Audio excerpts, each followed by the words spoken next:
guys, the only thing you can do to me is kill me. But what I've done and what I will do, you will never kill it. Igor Mazurenko has been a mainstay figure in the sport of arm wrestling for quite some time now. Someone who seemingly devoted a large part of his adult life to the study and progress of arm wrestling as a competitive sport. But in reality, who is this industrious and sometimes controversial man really, and how does he fit into the bigger picture of the arm wrestling culture? I am the Arm Historian, and today I'll be your tour guide as we delve into the rise and fall of Igor Mazurenko. As always, if you enjoy my content, it would help me out if you could drag the like button gently into a loving hook and subscribe to the channel to stay up to date on all my arm wrestling related content. Igor Mazurenko was born in December of 1968 in Balakleya, a small town in central Ukraine. Although very little is known about Igor during the early years of his life, it's safe to say he developed a fascination with strength and weightlifting at a relatively young age. By 1980, as a young teen, he found himself especially drawn to bodybuilding. From this moment on, he trained often with his friends, mainly lifting weights. By the time Igor graduated high school, he found himself at first trying his hand at medical school. After a short stint there, however, it became clear that this was not something he wanted to pursue further. 2 years later, he moved out to Moscow, where educational opportunities were perhaps more plentiful, and looked into the possibility of enrolling in the Moscow Institute of Sports. In 1987, he became the first student without significant accomplishments within the discipline to be allowed into the school's weightlifting department. Subsequently, he began training in and researching bodybuilding extensively and directed his studies at the institute towards the methodology of bodybuilding and powerlifting. The young Mazurenko appears to have taken a substantial break from his academic pursuits, as during most of the 1990s, Igor has mentioned later to have led a simple life, studying, training, and occasionally trading some goods in markets. Near the start of the new millennium, Igor moved to the neighboring country of Poland, settling down in and around Gdansk. It is here, while running a bar serving Ukrainian cuisine, that he first heard of competitive arm wrestling. While already quite a formidable and accomplished bench presser, he heard of a local arm wrestling event that was being organized close to Gdansk, at the Sopot Pier. Considering his bodybuilding and weightlifting background, Igor saw this as a good opportunity to test his strength. He handily acquired first place at the arm wrestling event, but perhaps more importantly for this story, he fell in love with the sport of competitive arm wrestling and saw huge potential in its growing status within the Eastern world. While touring different arm wrestling events, Igor met Neil Pickup. The two had supposedly discussed various ways how best to promote arm wrestling matches and tournaments, with Neil being convinced super matches were the way to go as far as viewability for the sport goes. By the late 1990s, Igor also had contacts with local arm wrestlers and event organizers in his native country of Ukraine, which eventually led him to get in touch with the Ukrainian Arm Wrestling Federation. This organization wanted to introduce arm wrestling as a competitive sport to Poland and found in Igor the perfect middleman to do this. With the backing of the Ukrainian Federation, Igor organized Poland's very first professionally sanctioned and recognized arm wrestling event. Duel of the Giants took place during a bodybuilding competition and was the first in a long line of arm wrestling events put on by Igor in Poland. To further grow the sport, the first arm wrestling club was officially established and registered in Poland and was named Golden Tour. It appears Igor committed fully to his endeavors during the following years, not only by organizing more events, but also, perhaps more importantly, by forging strong connections with the established powers that be within the arm wrestling world in the East. After a visit to the European Arm Wrestling Federation, Mazurenko's fledgling organization seems to have left quite an impression, as the federation agreed to host the 10th edition of the European Championships in Poland. Maybe even more significantly, during the 2000 World Championships, it was decided that the next edition of this grand event would also be hosted in Poland. By doing this, the World Arm Wrestling Federation officially welcomed Poland, and by extension Igor Mazurenko, into the fold. Later on, Igor would go on to found and sit as the president of the Polish Arm Wrestling Federation. Since the dawn of arm wrestling in Poland, something that is at least in large part thanks to Igor Mazurenko, swaths of Polish clubs have been established and the country has started to produce fierce and motivated local athletes, gradually making Poland a real force to be reckoned with on the international arm wrestling scene. After it was decided Poland would host the 2001 World Arm Wrestling Championships, Igor saw a golden opportunity to start his own arm wrestling federation. The Professional Arm Wrestling League, or PAL for short, was born. Under the umbrella of the PAL, Igor would go on to create multiple leagues and tournaments throughout the next decades. One of his more successful attempts at organizing a world-class arm wrestling event was undoubtedly the Zloty Tour, of which the first edition took place in 2000. It was clear that Igor had thrown himself completely and without hesitation at becoming a major figure in the competitive arm wrestling scene. From 2000 to 2003, Mazurenko would go on to organize several Zloty Tour Cups, and the tournament quickly grew to one of the most prestigious tournaments of the area. Many international athletes started to take note, and the top talent in the arm wrestling world at this time flocked en masse to the fledgling tournament. From 2004 onwards, the by this time legendary tournament would be renamed to the Nemerov Cup. Igor had acquired a substantial yet somewhat unlikely sponsor for the tournament in the Ukrainian vodka brand, Nemerov. During these same years, from 2003 to 2008, Igor's figure for promoting arm wrestling did not go unnoticed, as he first obtained a seat as Chief Secretary of the European Arm Wrestling Federation, and later started serving as the Vice President of that same federation. In 2004, Igor also launched one of the first websites completely dedicated to arm wrestling. Armpower.net started out as a small Polish website, but would quickly grow to cover all kinds of arm wrestling related topics. The website still exists until this day and has for a brief period even published an actual paper magazine. Sometime in the latter part of the 2000s, Igor appears to have picked up his further education again, stating he had to study remotely, sometimes traveling back and forward between Poland and a university in Moscow. He went on to write and defend his master's thesis on the training methods of two of his league's star athletes, in Denis Cyplenkov and Andrey Pushkar. After obtaining his master's degree in arm wrestling, I know it sounds weird, and I wrote it, he would go on to try and become a doctoral student in the field. Whether this ever amounted to him actually obtaining his PhD is unclear.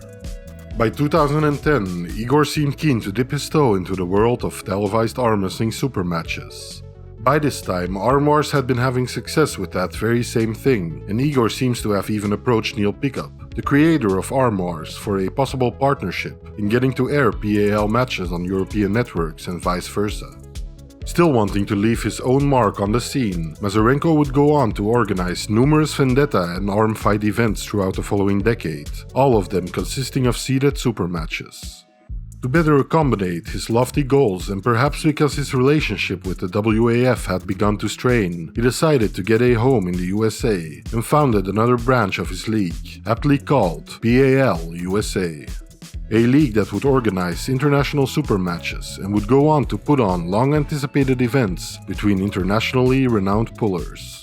Igor did find himself competing at the World Championships in 2011, something he would do rather rarely throughout his career.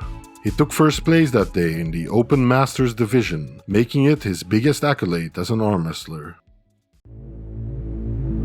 The year after that, in 2012, Igor found himself to be involved in quite a potential scandal. News reports appeared stating the arm wrestling organizer was being prosecuted for several violent crimes committed in the latter half of the 1990s in Ukraine. A violent criminal turned police informant had identified Igor as one of two of his accomplices in a string of extremely violent and disturbing robberies. After spending a few months incarcerated and a year passing, while vehemently denying any and all involvement, Igor defended himself in court and was eventually completely acquitted. I believe it's very important to point out that no concrete evidence was ever found of any wrongdoing on the part of Igor, and the fact nothing further ever came of this, and the supposed witness is very unreliable, should be very telling. On the matter of his incarceration and eventual acquittal, Igor would go on to say the following, quote, I was acquitted, and I'm happy for it, but my family has suffered greatly. 15 years of career as a sportsman and activist has been endangered by slander. It's hard for me to even speak of it. Now I have to start rebuilding my reputation. Unquote.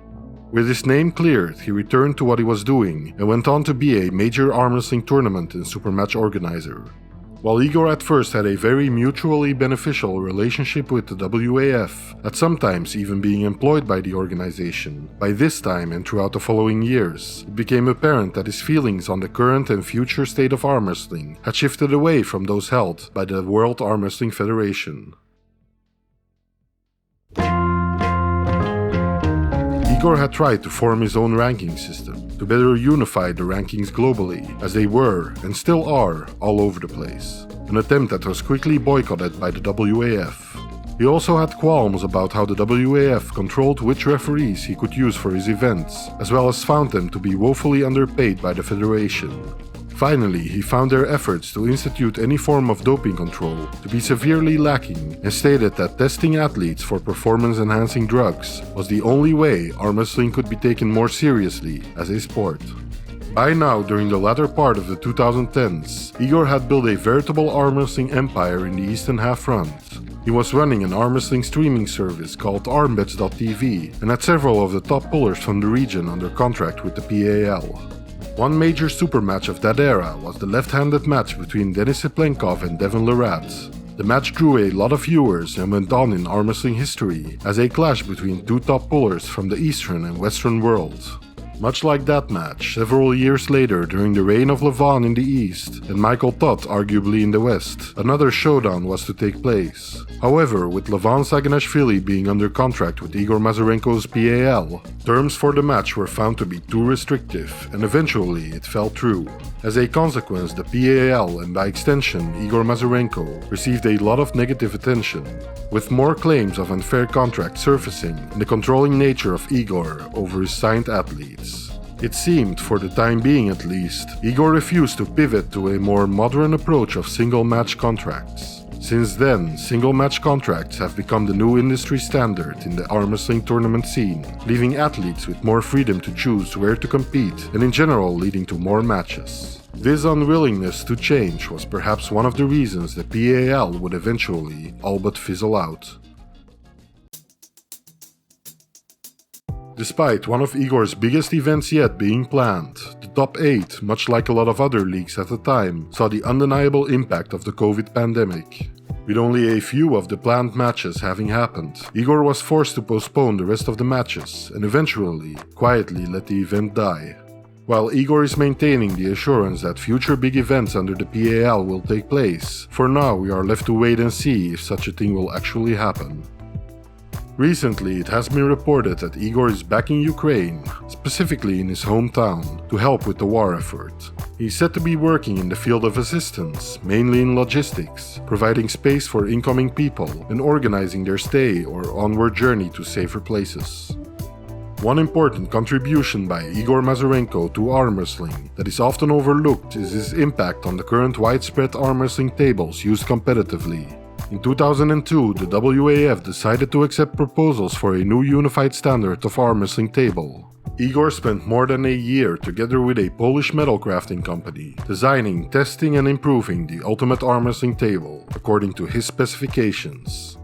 At the 2002 World Championships, the WAF almost unanimously agreed that Igor's table was the best out of all taken into consideration.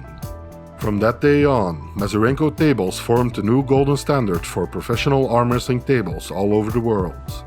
The tables themselves, or tables based directly on them, are still in use in almost every major tournament to this day. Igor also spent a substantial amount of time and resources into developing his own line of arm wrestling training implements.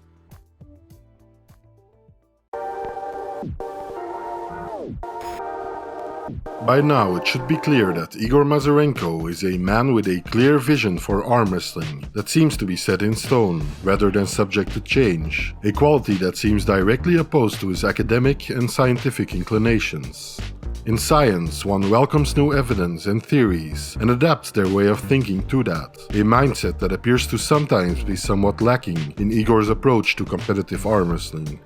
Despite a sometimes rather controlling and worrying mindset towards his own leagues and the athletes who participate in them, I believe Igor's motives as a force in arm wrestling are mostly good, albeit somewhat archaic in nature.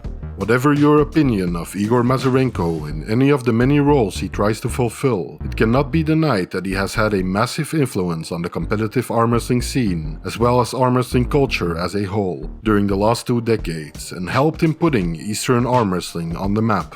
Whether we'll see another arm wrestling venture from Igor in the future remains to be seen, but would be, in this anthropomorphic arm's opinion, a good thing.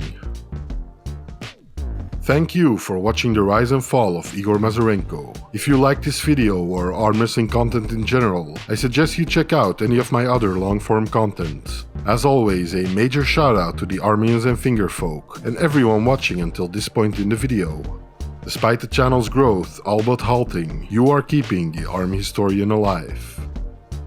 Armhizi out.